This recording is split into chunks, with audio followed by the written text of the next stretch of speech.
express trains, are you going to have sidings somewhere? And how would you do that going through it's the part that's along 87, right?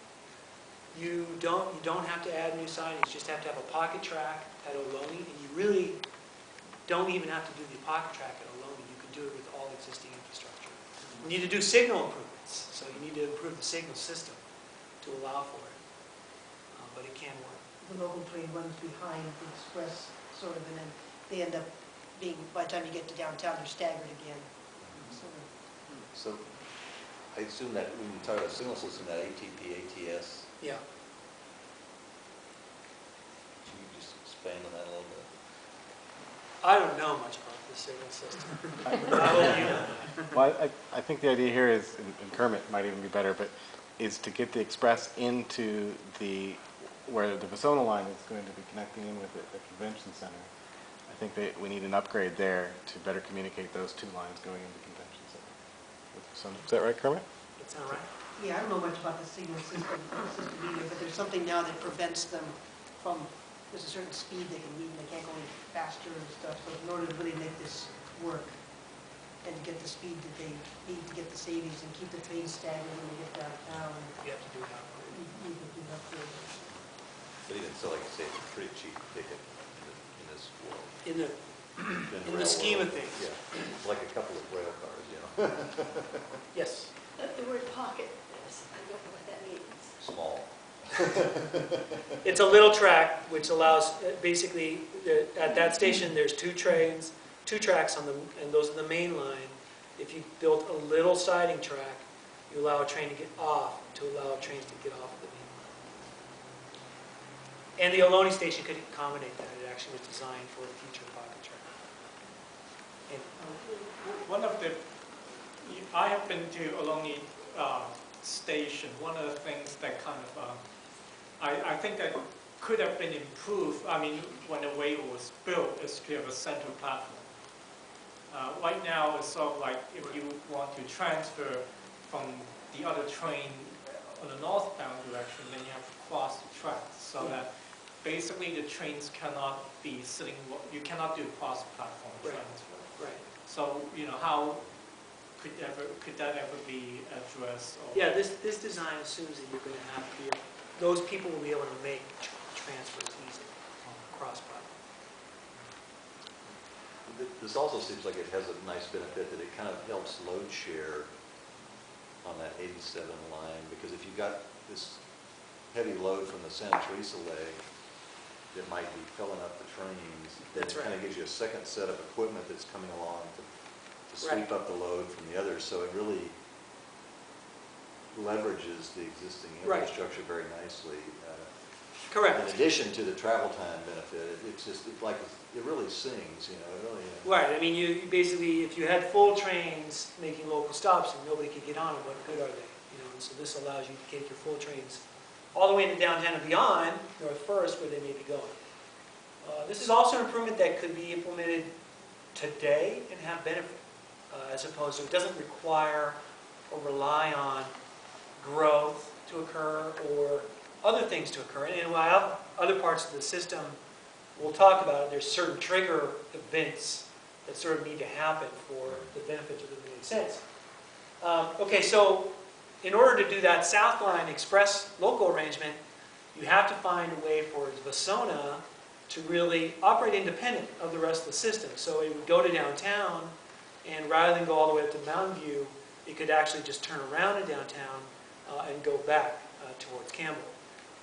The first one here is the cheapest. This is $4 million. And you'll see the ridership here, and you can compare them each one as we go along. You know, it's about 16,000 riders in a day. It makes use of the Second Street tracks. It just does a loop. It's a relatively small cost. It's a pocket track for a layover. It gets to downtown, it lays over, and then it goes back into service. So it allows for a track basically to get off the main line there. Is that for a union contract restriction? It has to do with, yeah, it has to do with scheduling and things like It's got that. nothing to do with trains, it's just the labor agreement. Well, it has a lot of benefits as well in terms of disruption to the system. Right, recovery. Yeah, makes it easier to recover from disruptions if the trains should get I mean, today, downtown there's a big problem with the system that there's nowhere in Right. downtown to pull a train off of service, out of service. Another version of sorry, go ahead. Oh, does that line stops at Winchester now? Yes. When is it planned to continue? Well, I'll get to extend, I include on these graphics, I include the proposed extension, and I'll get to it later, and we'll talk a little bit about extensions. I just wanted to kind of represent it on the graphics. The next version, and it should be understood that there's a consequence to downtown of that other arrangement, which really has to do with, I should go back to it. It has to do with if you have Vasona trains going up First Street in downtown, and you have the Almaden trains, and you have Santa Teresa trains, you now have you've increased by 50% the amount of trains going up through downtown along First Street. And that could have some significant consequence in terms of traffic movements and the roads in downtown. We don't understand those very well. We haven't really got to that point. So a lot of people saw that when we did this presentation last week and thought, hey, $4 million, 16,000 riders, that's great. There are some drawbacks, and we don't know them very well, but they could exist. In terms of this one doesn't have that. It addresses that in terms of you're not going up through downtown, and you can have the Vasona trains keep going out San Carlos Street to the gates of San Jose State. This is great service for San Jose State. We took this to the San Jose State staff. They loved it. Gets you right to the gates, gets it off of downtown. There's some sort of consequence to the Vasona riders. If they're actually headed to downtown, they have to transfer now. However, if they happen to be San Jose State students, they love it because they get to go right to San Jose State.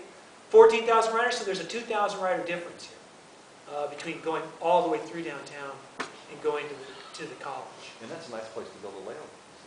It is, San Carlos Street. Yes? Was ridership looked at, like for let's say like 2015, like if these projects were initiated right now, is there like a no-build current ridership versus if we actually build this project and it's ready in 2015 versus 2035? Because obviously population is going to swell a lot by 2035. Right. But it shouldn't, if this project's implemented soon, population won't swell too much. So were those numbers looked at recently? Or Yeah, was it 2035? That's a great question. I'll just repeat it for the benefit. All of our ridership numbers here, you can notice, are 2035. If we look at some interim year that doesn't assume this massive growth, like 2015 or something, and the answer is not yet. That's something else we need to do to really best understand how these work. But that's something sort of on our to-do list for next time. So all we have now is the 2035 ridership. Okay, so another version of San Jose State is if you can go to the San Jose State campus, why not just go through the San Jose State campus? So this idea brings the Vasona line all the way through the middle of the campus, with San Carlos Street, to the other side, to 11, to a kind of terminal station on 11. And I think the reaction we got from the San Jose State staff when they saw it was, it's not that much greater of a benefit for San Jose State students if they're at the gates versus all the way through the campus. But obviously, it's doing something for somebody because the ridership is a little bit more. I think what we do here is we really penetrate some residential areas on the other side, on the east side of the San Jose State campus. And they now have access to light rail when they didn't before. Nevertheless, it would be extremely disruptive to the San Jose State campus. I mean, you'd really be changing the whole nature of that campus. And it's also twice as much money in terms of 20 versus $40 million. Yes? Two questions. The first one is sort of a point more than a question, but I just wanted to point out that San Jose State, the long direction is east-west, and so people on who have a lot of classes, or for example, are primarily, I don't know. I've never been a San Jose State student, so I wouldn't know. But if you're going to or from the east side of campus, this one would be much better for you than